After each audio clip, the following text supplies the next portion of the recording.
বন্ধুরা, আপনি যদি একজন প্রবাসী হন এবং প্রবাসে যাওয়ার জন্য পরিকল্পনা করছেন, চেষ্টা করছেন, তাইলে এই ভিডিওটা আপনার জন্য। আমি আপনারা বিনম্রভাবে অনুরোধ করব, নিজের মাটি, জমি, ঘর, বাড়ি, সন্তান আদি, বাবা, মা, ভাই, ব্রাদার, আত্মীয় স্বজন সবকিছু ত্যাগ কইরা ছাইরা আপনি লিবিয়া যাইবেন, মালয়েশিয়া যাইবেন, সিঙ্গাপুর যাবেন, ইন্দোনেশিয়া যাইবেন, যে জায়গায় যান না কেন, যাওয়ার আগে একটা কথা সবটা সময় ভাববেন, আপনি যে কাজটা করতেছেন, যে জায়গায় যাওয়ার জন্য প্রস্তুতি হয়েছেন, সেটা কি আদৌ আপনার জন্য ঠিক নাকি ভুল। বন্ধুরা, আমার স্ক্রিনের পাশে যে স্ক্রিনশটটা আপনারা দেখতে পারতেছেন, এই স্ক্রিনশটটা বর্তমান সময় খুবই একটা ভাইরাল একটা টপিক।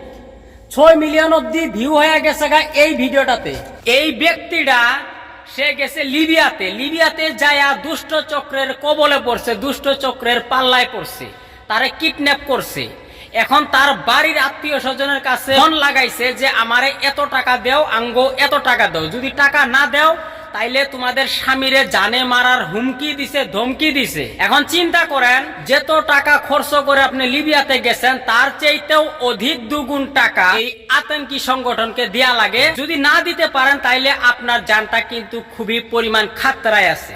তো আমি আপনাদেরকে একটা কথাই বলবো, আপনারা যাওয়ার আগে, আপনারা প্রবাসে যাওয়ার আগে শতবার ভাইবা দেখবেন, তারপর আপনি যাওয়ার জন্য সিদ্ধান্ত নিবেন। আপনি যে টাকাগুলো এক জায়গায় করছেন, এক ঠাই করছেন, সেই টাকাগুলো দিয়া যদি আপনি বাড়িতেই, নিজের দেশেই, নিজের গ্রামেই যদি কোনো একটা ব্যবসা বাণিজ্য কইরা যদি খাইতে পারেন, সেটা আপনার জন্য অনেক ভালো হবে এবং সুখ হবে।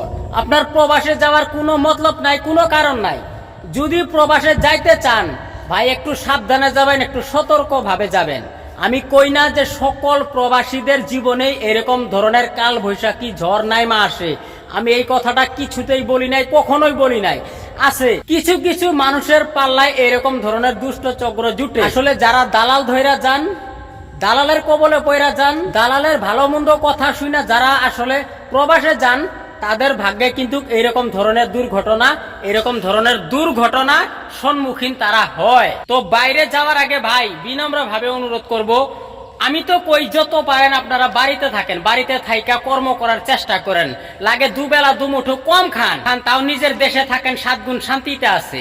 আপনার বাড়িতে নাই অর্থ সম্পত্তি, নাই জমি দুয়ার, যতটুক আছে অতটুক বিক্রি বাকরি কইরা আপনি প্রবাসে গেছেন, প্রবাসে যাই আপনার কাজ হইল না, কোনো একটা বড় দুর্ঘটনা হইল, কোনো একটা বিপদে পড়লেন, আপনি বাড়িতে আসবেন কেমনে, এত টাকা আপনি পাইবেন কই, এই কথাগুলো একবার ভাইবা দেখবেন ভাই। তারপরে প্রবাসে যাওয়ার নাম মুখে নিবেন। আজ আমি আছি, আমার বাড়িতে ভাই পুইরা দিলে ভূতে খাবো না, আমার ব্যাকগ্রাউন্ড খুবই খারাপ।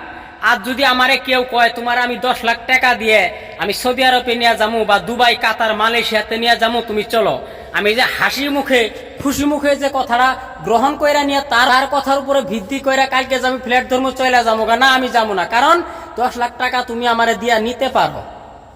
ওই জায়গায় যাওয়ার পরে যখন আমার কিবা একটা দুর্ঘটনা ঘটবে, 10 লাখ টাকা খরচ কইরা তো তুমি আমার বাড়িতে পাঠাবা না, কিছুতে পাঠাবা না।